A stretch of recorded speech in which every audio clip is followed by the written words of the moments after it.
You're tuning into Black and White Sports on YouTube. The no-holds-barred truth on sports. The main event starts. All right, Black and White Sports supporters. Well, let's talk about the Arizona Cardinals. Woo. Yeah, kind of thought this one might be coming. It was certainly a lot of rumblings about it. I know when they hired Jonathan Gannon, I was like, really? Is that what we're doing? Jonathan Gannon. I think he was hired at the same time the same year that Shane Steichen was hired. Now, Steichen and Ballard are coming back to the Colts. I was totally on board with that hire, being an offensive hire, yada, yada, yada. This one always felt strange to me.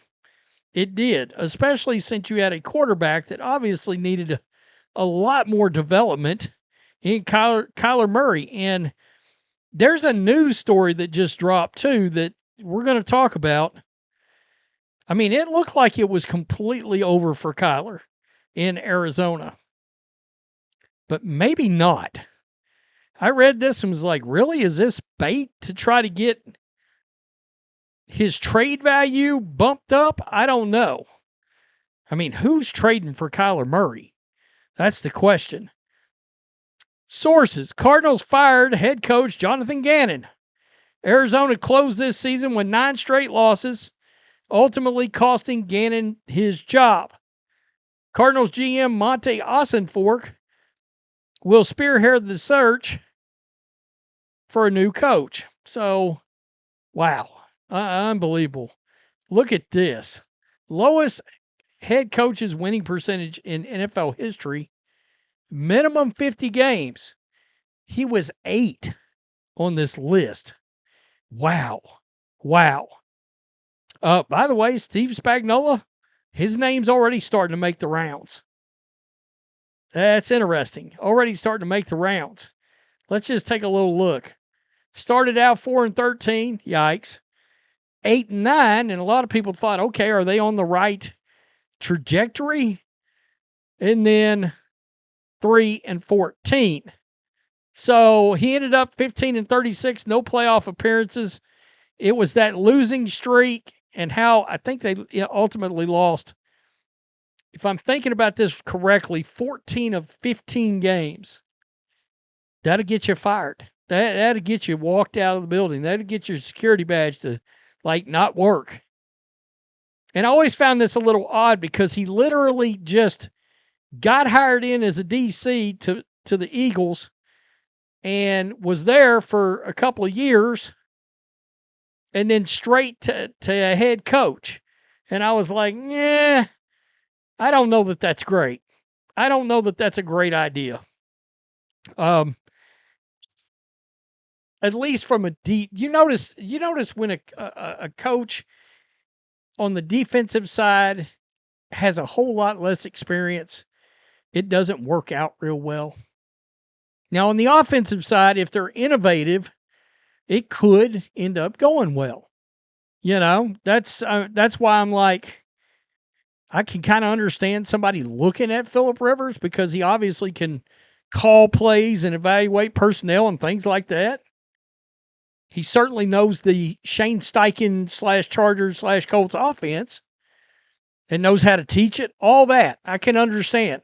But on the defensive side, it hasn't worked. I mean, Gerard Mayo, no. I mean, that hasn't worked out. Jonathan Gannon had more experience than Mayo did. So I found this right before I hit record and was like, oh, I gotta talk about this. So this is interesting. A new report from ESPN's Josh Weinfuss. I've never heard of that guy. It says there's a possibility Murray sticks around for 2026. Quote, the conversation about what to do with Kyler Murray will happen in the next couple of weeks. Arizona will make a decision essentially by the start of the new league year in March, but those discussions will start before January is over, Weinfuss reported. Well, they got to, because number one, conversations about trades, they're going to start at the Senior Bowl.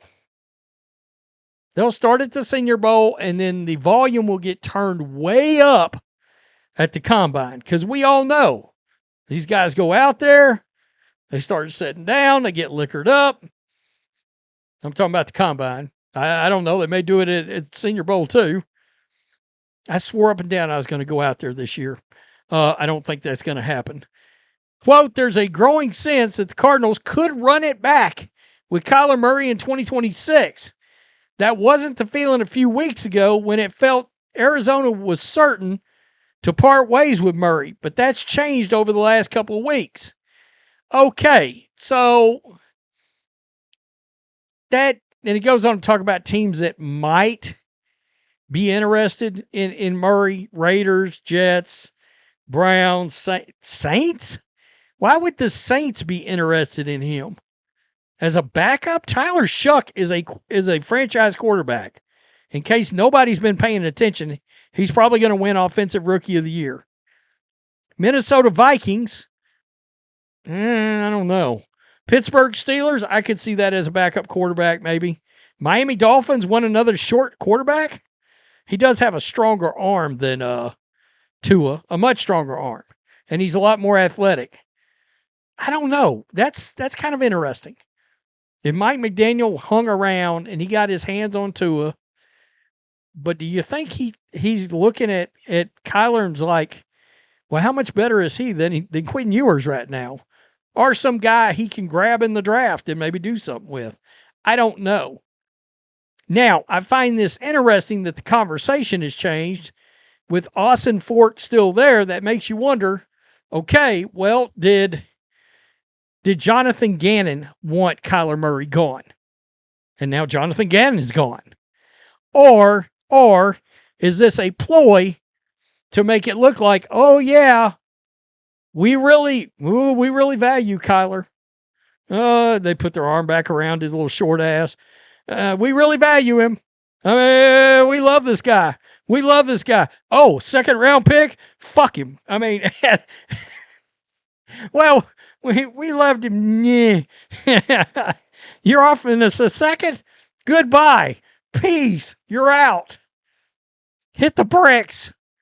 The other thing, all right, is the fact that the draft is not loaded at the top with quarterbacks. We know that. And Arizona, they didn't drop far enough to get Dante Moore or Fernando Mendoza. So you got to wonder, are they looking like, well, it's either keep Kyler or go sign Geno Smith?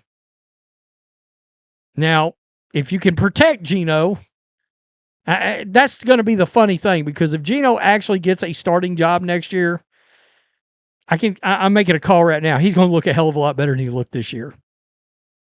And it's just because of the Raiderness of it all. You know? But I don't know if he'll even get a starting job.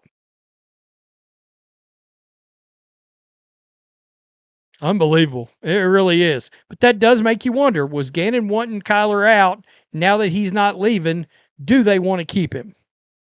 Or is just this all bullshittery to try to raise his stock? Oh, wait a minute. So we're hearing rumblings teams are only going to give us a fifth for him? Or a sixth? Well, let's act like we love him a lot and really appreciate him, see if we can get a second or a third. Now, if you're a fan and you think you're getting a first for that dude, sorry, not sorry, that's not happening. Tell me what you think. I would suspect a lot of fans are happy. But again, you're doing this, and the coaching prospects out there aren't good. Like, you look at the coaching prospects and you're kind of like, there's a bunch of Jonathan Gannons that are going to be in the running here.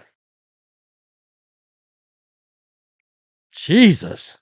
Peace. I'm out. Till next time. Thanks for watching the show. Be sure to like, comment, and subscribe. Be sure to tune in next time on Black and White Sports.